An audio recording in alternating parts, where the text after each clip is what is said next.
Selon les informations puisées à bonne source, le feu déclenche autour de 22 h la nuit dernière au bloc 1 du marché central de Douala, réputé pour la vente des vêtements et babouches. 23 h jusqu'à maintenant.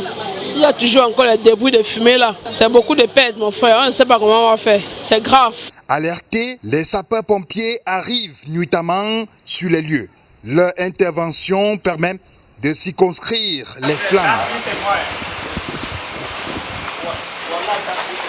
Ce vendredi 24 mai, le gouverneur de la région du littoral, Samuel Dieudonné Ivaha Dibois, et le préfet du département du Vouri, Siliar Marim Vogo, descendent sur les lieux du sinistre. Objectif, évaluer la situation d'une part et réconforter les victimes d'autre part.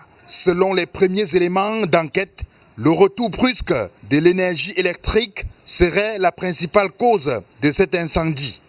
Nous voulons véritablement croire que la cause est à déterminer avec les enquêtes qui seront menées. Mais déjà, certains indices nous permettent de comprendre qu'un ventilateur aurait été oublié dans une des boutiques, puisque nous sommes arrivés à cet endroit tout à l'heure, et certainement ayant chauffé assez longuement, a déclenché ainsi la flamme.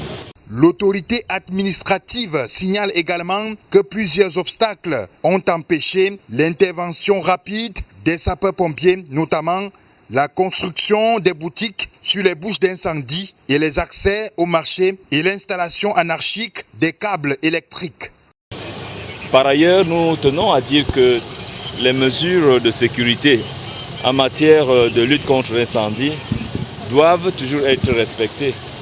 Vous convenez avec moi que les sapeurs-pompiers ont eu du mal à pouvoir atteindre le foyer en question parce que ces étals qui sont derrière vous, vous pouvez les filmer, qui sont encore là. Filmez-les, je vous en prie, filmez-les, filmez-les. Voilà. Donc ces étals empêchent la progression des sapeurs-pompiers pour pouvoir faire leur travail convenablement. C'est un sentiment de tristesse, les pertes sont énormes. On ne sait pas comment on va faire, on ne sait pas par où on va commencer. Vous savez, le système commercial, nous tournons avec les banques, les crédits, tout ça. C'est pas facile. On ne sait pas comment on va faire. Il faut vraiment que l'État nous vienne en aide de tout cela. C'est grave. Une enquête est ouverte pour connaître les réelles causes de cet incident et évaluer les dégâts. Entre-temps, les commerçants essayent de sauver ce qui peut encore l'être.